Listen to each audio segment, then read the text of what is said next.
What up mga solid subscribers, no? So very big shout kay I'm Pop Price, no? Kanya po itong video na mapanood natin. So napakarami. Busog na busog yung update sa ating mahaliman na ngayon, no? So ngayon, huwag na patagalan to guys. Let's go. Panoorin natin to. SB19 members spotted at the Singapore airport as they head to Indonesia for a new event with Indonesian artist Aruma, set to take place on August 27th.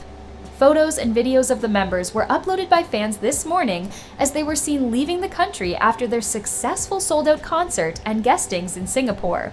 Now, the group will be heading to Indonesia for a meet and greet event with Indonesian artist Aruma, which was already teased during their concert in Singapore, and it's great to see that SB19 are adding more schedules to interact with fans from other Southeast Asian countries, as this will help further expand their exposure.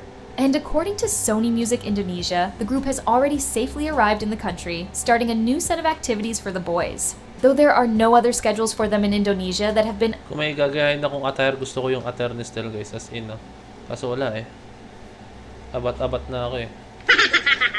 officially announced. Aside from the meet and greet event, fans can expect that the group might have a surprise or announce new events soon, so stay tuned for more updates about it. 1Z Entertainment Chief Operating Officer, Yanni De Dios, teased fans that there might be a possibility of SB19 visiting Europe as part of their promotions. And hopefully this comes soon, as many fans are still waiting for them to include Europe in their world tour. What's up, 18 Euro? See you soon. Uy! And in a fun update, the P-Pop Kings were also featured in a popular TikTok fashion account called Orchard Road Fashion, where the boys were seen doing their Dunka dance trend while crossing the street, and they definitely looked like they were having fun while doing the challenge.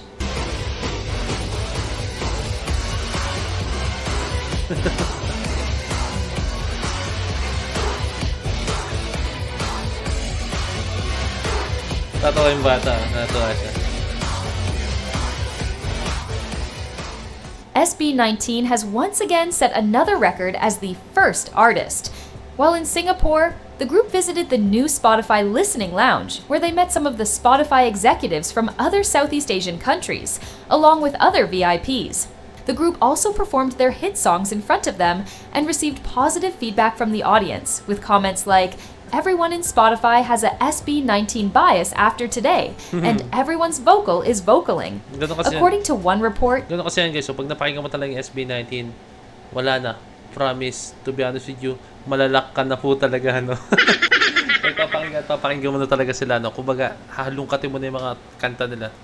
SB19 is the first artist to perform on the new stage. To have them perform at this very stage, everybody please give them a big Spotify welcome. We have Pablo, Josh, Stella, Ken, and Justin of SB19!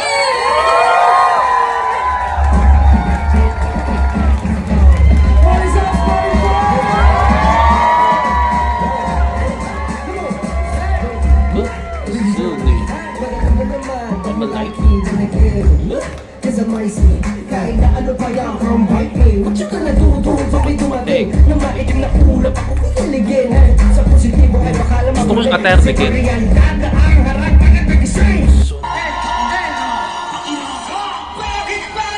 Kung kanina gusto ko yung attire ni Stel, ngayon gusto ko yung attire ni Ken dito. Ganyan yung mga pormahan ko guys. I mean, ganyan yung mga trip kong pormahan guys.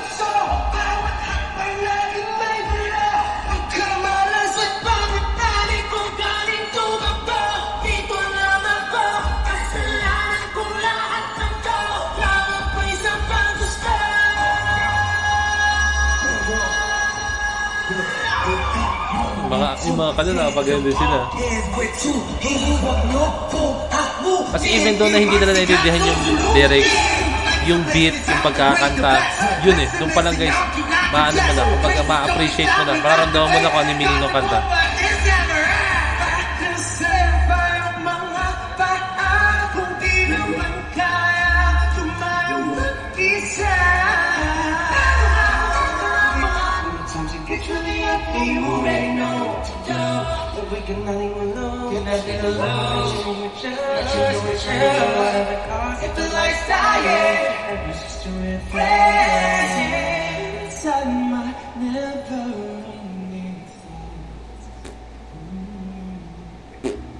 I'm trying hard 'cause I know what it hurts. one day we'll run out of time and we will leave and be high many things we can control. I hope you know it's better to try, 'cause one day we'll run out of time.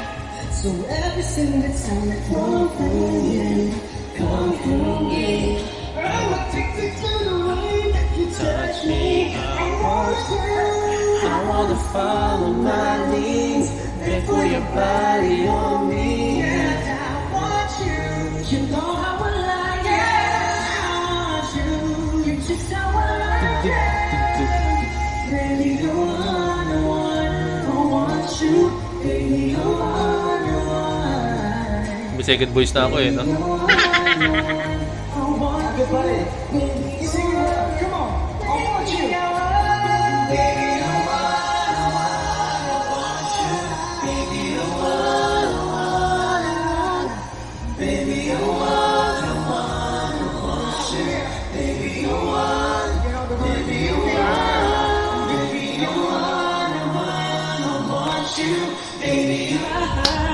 I'll keep shooting for the stars, baby. The universe is ours, you're the I will only look in my let's up and shooting for the stars, baby. Aya,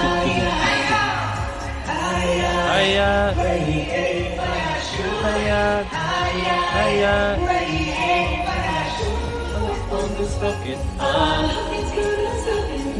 Shooting for the stars, baby. That's the way we change the ways. Tayo na mga tao. I've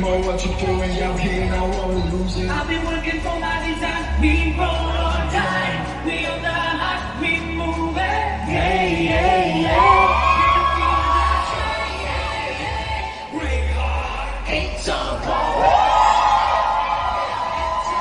Sumayaw na sila rito. Wait.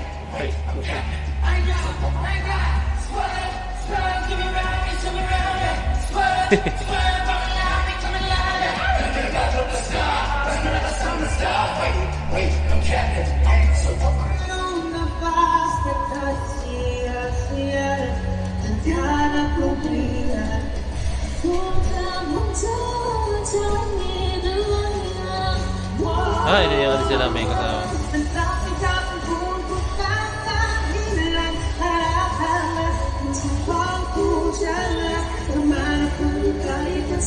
Ibang language siya, no?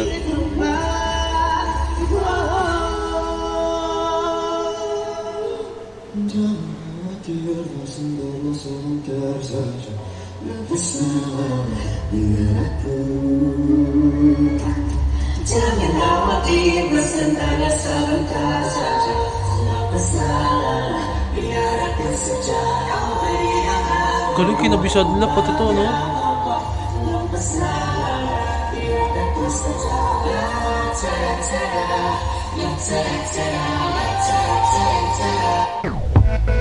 So nakita niyo yung effort guys, so, 'di ba?